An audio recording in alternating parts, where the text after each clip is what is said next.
it's Crafting Journey here. That journey chick on Instagram. Yep, today is a work day. Well, every day is a work day. I have to go into the office day. Yes, let's start out with the planner, shall we? It's hump day. Yes, Mike. Yep. Hump day, hump day. Oh, guess what, guys? Guess what? 2 days I have not bought anything. Now, I have a couple of things in my Amazon cart, but I haven't bought anything. And I'm not going to tell you what it is because it's a secret. It's for the Monster Mash collab. Woohoo! So, last night for dinner, oh my goodness, yesterday was National Waffle Day, so my sister made waffles. And we had strawberries and we had whipped cream. So I had my waffles with strawberry and whipped cream. Hi, Stitch. He's like, somebody play with me. There he goes for the rug. Yeah, I know you guys watch for the show. I get it. I get it. The little cat show that's going on back here. Anyway, okay, so we had waffles for dinner. And then we had leftovers the night before. I didn't put that down. Leftovers. Okay, what's on the menu tonight? I do not know. Okay, we have to write in what national day is it? And I've already forgotten. Oh, I know. I remember.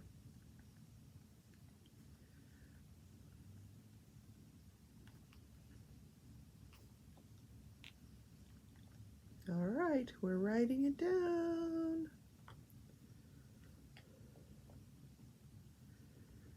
Okay, what else did I do yesterday? Oh my goodness. Oh, we did the giveaway. The congratulations to Mindy's Diamond Moment. She won a free Monster Mash poster. Monster Mash giveaway. Yep. Okay. And happy birthday, Amanda. Love you, girl. Okay. So. God. There goes the pens again. No, you cannot have the pen, Pearl. Nope. That's Mommy's. All right. So, let me show you. Let me show you where I am with the painting. Okay. The never-ending painting. Here we go. So I finished this top section. Yes, isn't it beautiful? Now you see what I have left? Yes, that will only take me 6 more months, right? No, we will get this done very shortly. Yeah, I need to finish up the mystery diamond painting. I need to finish this one up. My goal is to get both of them done before Monster Mash starts on September 15th. And my painting, my Monster Mash painting, come on, light pad, what are you doing? Should be here today. So I will be unboxing that. I don't know if I have time tonight. Tonight is Craft With Me Wednesday. It is the last Wednesday of the month, so the temperature blanket collab in the middle of 109-degree weather. Yeah, so we're going to get together. We're going to discuss where we are on our temperature blankets, either whether you're crochet, loom knitting, whether you're cross-stitching your temperatures. Let's get together, chit-chat. My friend, the Crafty Heifer, she'll be on my channel tonight. It's going to be at 6:30. That's a little 30 minutes later than my usual time because we have to give Marissa time to get home from work and catch her breath. So I'm undoing this section here. Let's just kind of cover some of it up. All right, what do we want to do? Let's do that right there. I don't know what you call that symbol. It's a pretty color though. yes it is. It's this one right here, 996. I love that color. So, yes, we did the giveaway last night. Mindy's Diamond Moment won. I know she's planning to do like her chuck along at the same time. So maybe this will inspire her to come do the Monster Mash with us.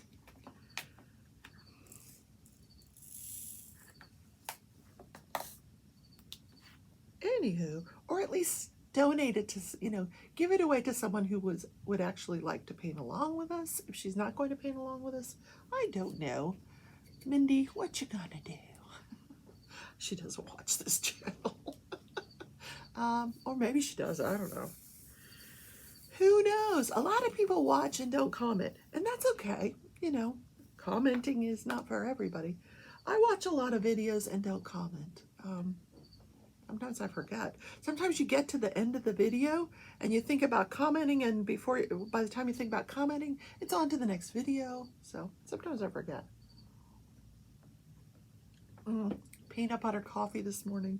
Yum. I know Trevor's like rolling over going, what? No, Earl Grey.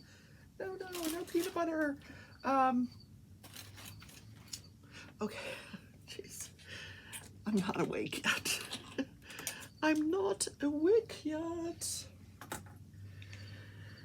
Today is National Kiss and Makeup Day. Yeah, this is the day that I'm just watching the cats back there. Now I'm watching the cats. What are they doing?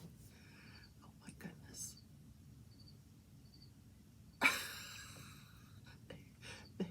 They come alive. They get me up at the ass crack of dawn because they're like, they want to play. Anyway, if you have a little dispute going on with a family member, today's the day to say, let's resolve this and kiss and make up. You know, kissing releases endorphins, you know, all those good hormones into the brain and makes you feel really good. So this is the day to kiss and make up. Yes. Now, do I have a dispute with a family member? A couple of them, yes. Am I going to kiss and make up? No. Because I'm stubborn. Yeah, just no desire. None whatsoever. I know, that is terrible. You're like, Rebecca, what? Yeah, I know, but you don't understand. Okay, I should bite the bullet. Should maybe just resolve one of them with maybe the one with my brother? I'm going to talk about it with my sister. We'll discuss it. I don't know. He called me a really bad name. I know. It's just a name. Sticks and stones, right? Sticks and stones. What was that saying?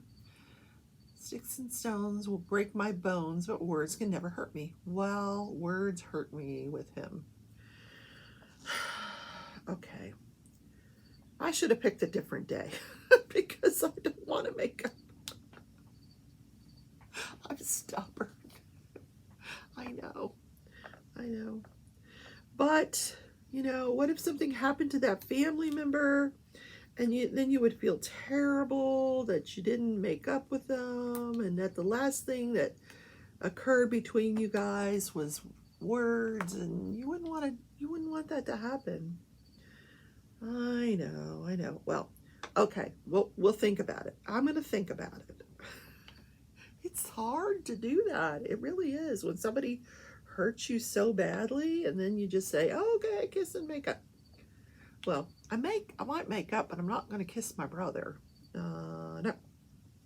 First of all, I don't even know where he lives, because since we had our fight, he has gotten a divorce. My brother has a very bad anger problem. And, yeah, that's all I'm going to say about that. I don't know. We're all raised so differently. I was raised by my dad. My sister and brothers were raised by my mom. who we all know is crazy. And she doesn't watch this channel, I don't think. Oh my God, no, there's no way. She's not that sophisticated to watch YouTube. Anyway, what else can we talk about besides that? Anyway, let's do, how did that drill get there? There's like this weird drill just perched where it shouldn't be. What's this one doing here? Does that one belong there? Oh, probably. Yeah, okay. So, yesterday, my sister and I decided, you know, because I got up at 4 o'clock in the morning yesterday. I'm going to take a nap. I was so tired. I couldn't even think straight. I slept for 4 hours. I needed the sleep. But I had said before that I'm gonna get up and we're gonna clean house. So I get up and I'm like, oh, what, maybe tomorrow? And she's like, no, I'm ready. Let's do this. So we cleaned house, but it was so hot here. So, and I keep telling the landlord, you know, that I don't think this air conditioning is working right. So finally last night, and she never responds to me, you know, I never get a response. Finally last night I said, listen, you know, I know you're hot, I know you're busy, but you know, you could at least respond to me. And if I don't hear from you, I'm just going to hire my own air conditioner man. So I hear from her that he'll be out today. I'm like, yay, thank God. You know, and there might not be anything wrong with the air conditioner. It's just freaking hot outside. Yeah. I don't know. I'm putting the wrong drills down, aren't I? I am. Oh my gosh. I'm putting the wrong drills down. Okay, Rebecca. We can fix this. We can fix this. So what I'm going to do is move them from where I put them to where they're supposed to be. And then if there's any left, I will just take them off. Oh, for God's sakes, Rebecca. Yes, not paying any attention to what I'm doing. I will fix this as I talk. Let's talk about judge, jury, and jury. So I did a little investigation today on law and crime, and because I thought, am I missing something? Why is there no trial being covered except this Robert Durst trial? And I don't think I'm missing anything. They said they were going to do the R. Kelly trial, which started on August 18th, but it's not on any of their channels, and I know that it's going on. Court TV is covering it, but the thing about Court TV is like you only get highlights. You don't get to see the whole thing unless you watch it on the TV channel, which is, that's not convenient for me. I prefer to see it on the YouTube. You just get like the snippets and the commentary. And so I downloaded the Court TV app, and you don't see it on there either. Like you'd have to watch it live as it's happening on the television with no way to, oh, something's in my eye. With no way to replay it. So, all right, but I have another crime story for you. This is the story of Alton Logan. He lives in Chicago. In a place called Area 2. Probably that's what the police call it. It's on the south side of Chicago. And they consider this place a war zone. This is not a good part of Chicago at all. This is back in 1982. Now, Alton Logan, he's done the bad boy thing, and his mom was like, hey, you know, if you're going to continue to live under my roof, you're going to straighten up and fly right. And so he does. He's trying to get his life together. You know, he's got a job, and he's behaving. So, you know, he's home and he's watching television with his mom. Then he goes to bed. Well, that same night, in this area, McDonald's, McDonald's, I'll have a number 3. What's a number 3? A number 1 is a Big Mac. Number 2 is Quarter Pounder. I don't know what number 3 is. Anyway, so the it's a kind of a slow night. There are a few people in the restaurant. There's only one cashier. So this couple walks in and they order a number 3. Then, the cashier's like, it's up for here to go. And they're like, oh no, we want to change our order. So she's like, oh, now they start arguing. The man and the woman, they're arguing over what they want. And the cashier's like, come on, what do you want? So they're like, this big argument ensues. So here comes the manager. The manager, oh, can I help you? I'm making 50 cents an hour more than cashier. Anyway, so now all 4 of them are arguing. So now here comes the security guards. Now these 2 security guards were really off-duty police officers who, they were trying to make a little extra money. When I was married to a police officer, and he did the same thing. He would take these jobs where he would be security, like, football games, things like that. So these 2 guys, they're cops. They're in plain clothes, but they're, McDonald's hires them to come in and act as security. So they see this arguing going on. So they come up like, hey, what's going on? And all of a sudden, now there's like 6 of them standing there. All of a sudden, this guy comes in the door with a sawed-off shotgun and fires and hits one of the security guards in the chest, dead. Psh, on the floor, dead. So then the guy that was ordering the number 3, he reaches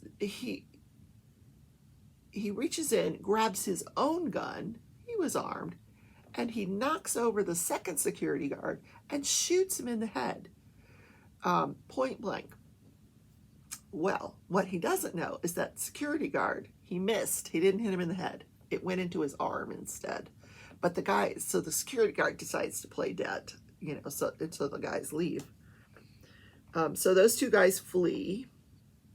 Now we've got the cashier, we've got the manager, and we've got some, a few witnesses in the store, including the woman that this guy came in with. What you doing, Stitch? He's Mr. Curiosity. You know what they say? Curiosity killed the cat. So 2 cops have been shot. Then, like a few days later, there's a cop on a bus that gets shot. Now, it was totally unrelated, but the public doesn't know that. What the public knows is, oh my God, all these cops are being shot. What is going on? Is this a gang uprising? And they were like demanding that the police solve this crime.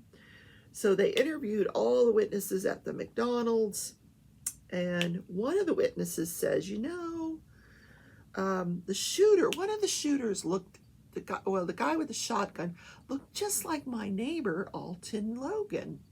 So they go investigate Alton Logan. And they have, they've got a sketch. The witnesses gave them enough detail that they have a sketch. And Alton Logan looks like this sketch. But, he has an alibi. He was home watching TV with Mama, and then he goes to sleep. Well, they don't believe his alibi.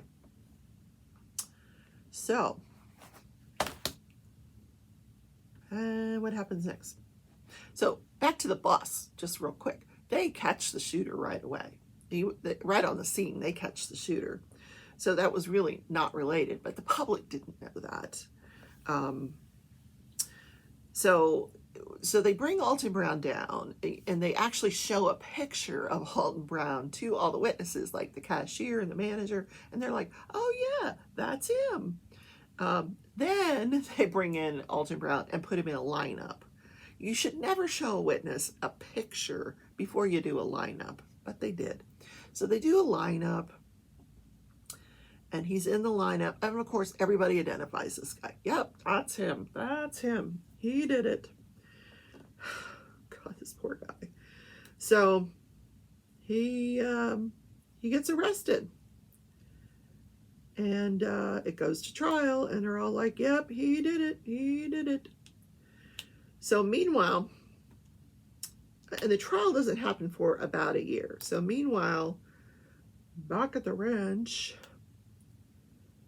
the second shooter, Edgar Hope, he shoots another guy he shoots another cop on a bus.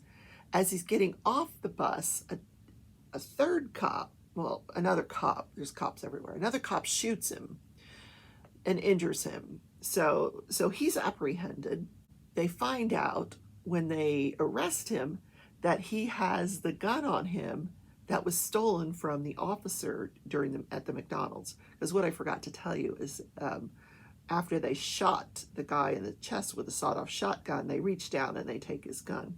So Edgar Hope has this gun on him. So now they go down and they interrogate Edgar Hope. Now, later on, we're going to find out that at this point in time in Chicago, their interrogation techniques were crazy illegal.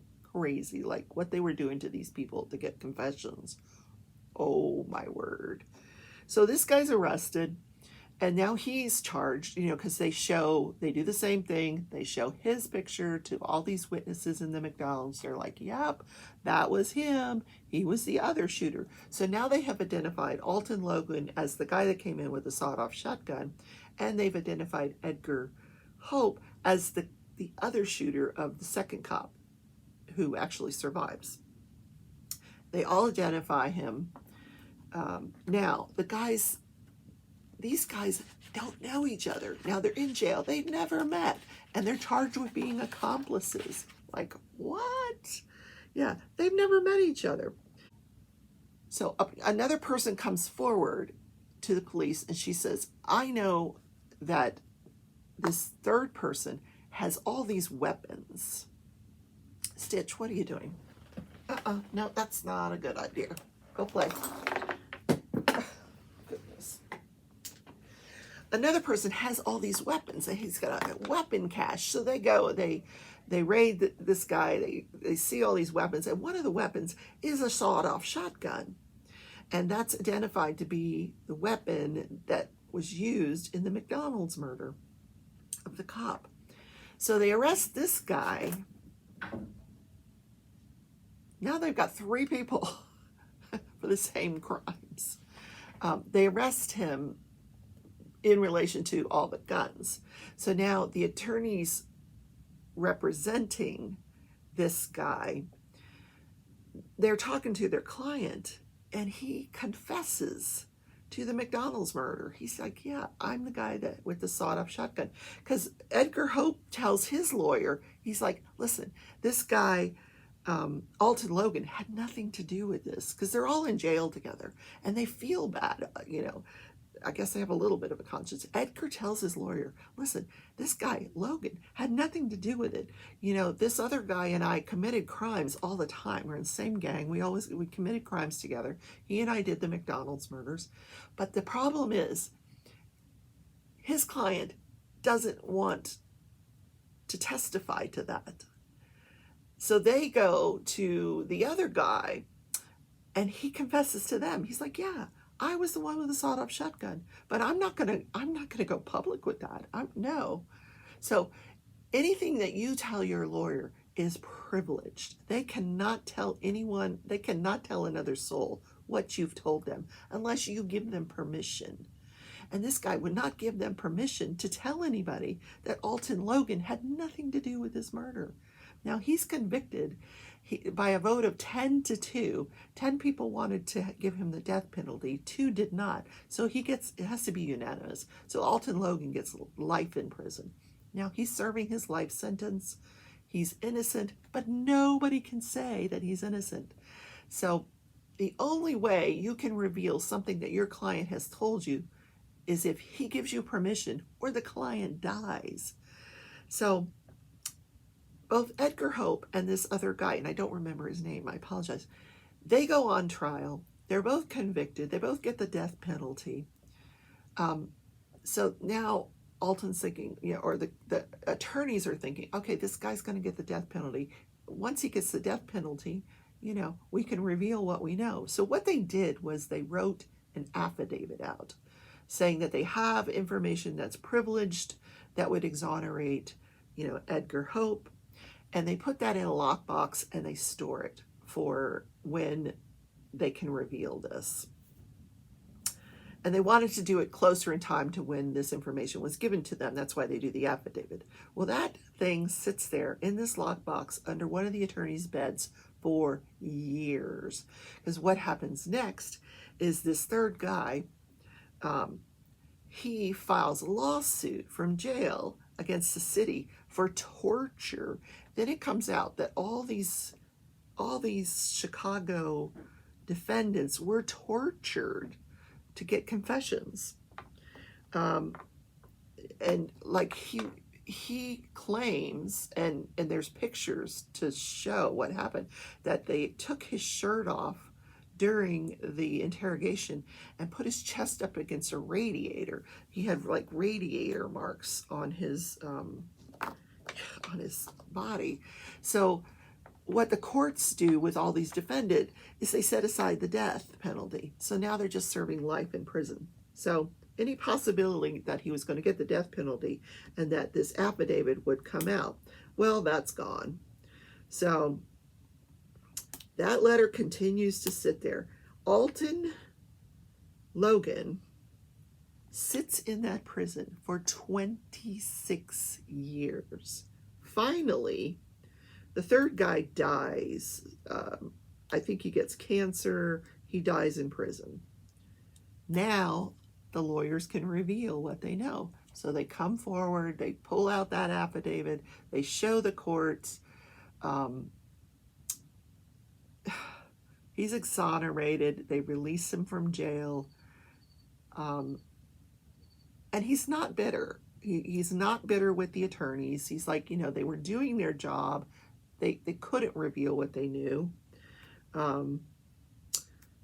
So sad, so sad. But if you looked at pictures of these two men, they were very similar looking, very, very similar looking. So it's not surprising that this happened. Now I just got to get the rest of these off that I put on. Okay, so Alton Logan sues for wrongful imprisonment. 26 years of his life are gone. And he wins $10 million. I wouldn't sit, if you said, hey, I'll give you $10 million if you sit in prison for 26 years. No, because a lot of people don't survive prison. He did. Just incredible. But, meanwhile, he's in prison. His mother passes away. They give him a choice. You can either go see her before she dies, or you can go to the funeral. One or the other. So he goes and sees her before she dies. But he's like all shackled walking into the hospital. It was really sad. But in the end, he is a free man, But as it turns out, that they knew that the shotgun, they tested the shotgun. They knew that it would have exonerated this man. That the fingerprints and the evidence of that shotgun came back to the other guy, not him. But nobody would do anything about it. The court wouldn't allow it to come in on a retrial. Nope. So sad. So sad. And they couldn't get this guy to confess publicly. So that's my story, and I'm sticking to it. Yep. And two more. 1, 2, and we fixed the drill issue. My God. Yep. The drills are in the place where they're supposed to be, and we will put the rest away for another day. All right, let's talk about this day in history.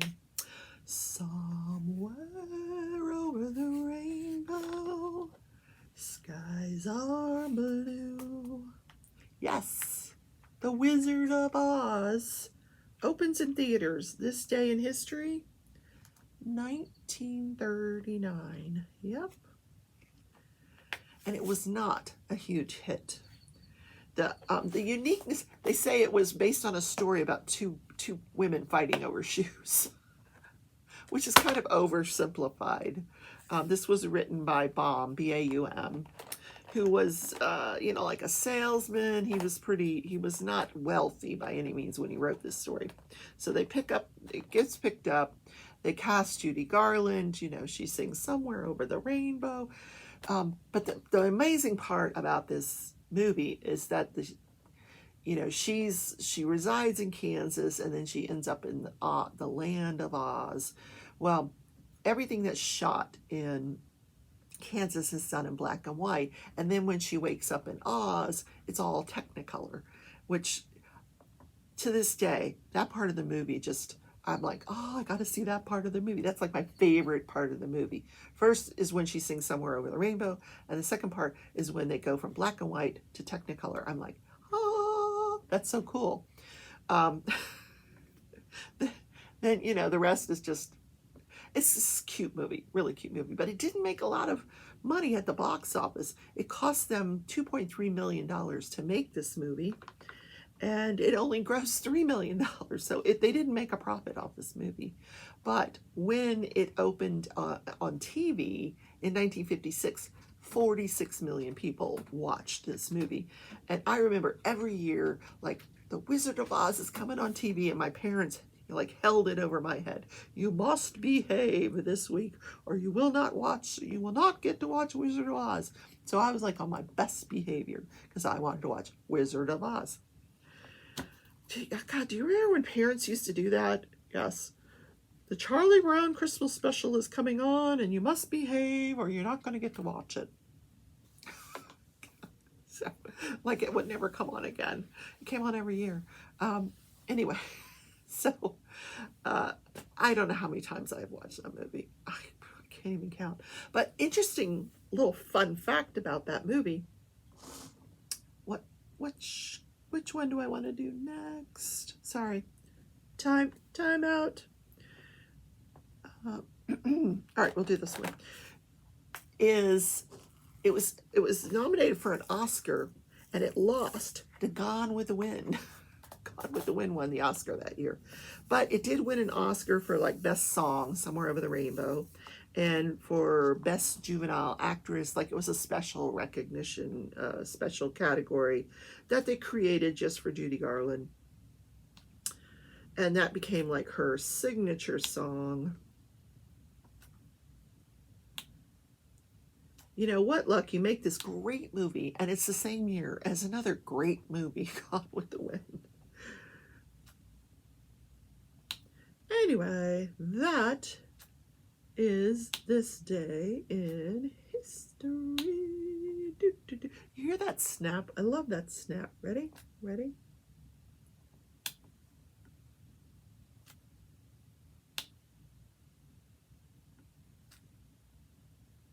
Little ASMR. ASMR.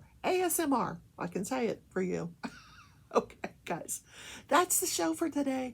I have got to go to work. Gotta go to work. Work. I hope to see you tonight in Craft With Me Wednesday. If you're not caught up, you are not alone. I am so far behind on this temperature blanket thing. You know, after the retreat, I plan to like get going on it. Cooler weather. As soon as the weather cools off, I plan to start. One of my hesitations is the cats, because my blanket is huge, and I don't want the cats being, you know, all over my blanket. So that's one of my hesitations. But they've started to kind of settle down at night. They kind of leave me alone so I can craft. They're out playing on the sofa and doing all kinds of other crazy things that cats do. So, you know, they're getting older. Yes, and their surgery is scheduled for the 28th. So come, the reason I said all that is come join us anyway for Craft With Me on Wednesday. Then we can chit chat, we can catch up, find out what everybody's working on. You know, what's new since Sunday when I talked to you. So I love you all. Have a great day. Kiss and make up with somebody. Here, ready? Love you. Bye.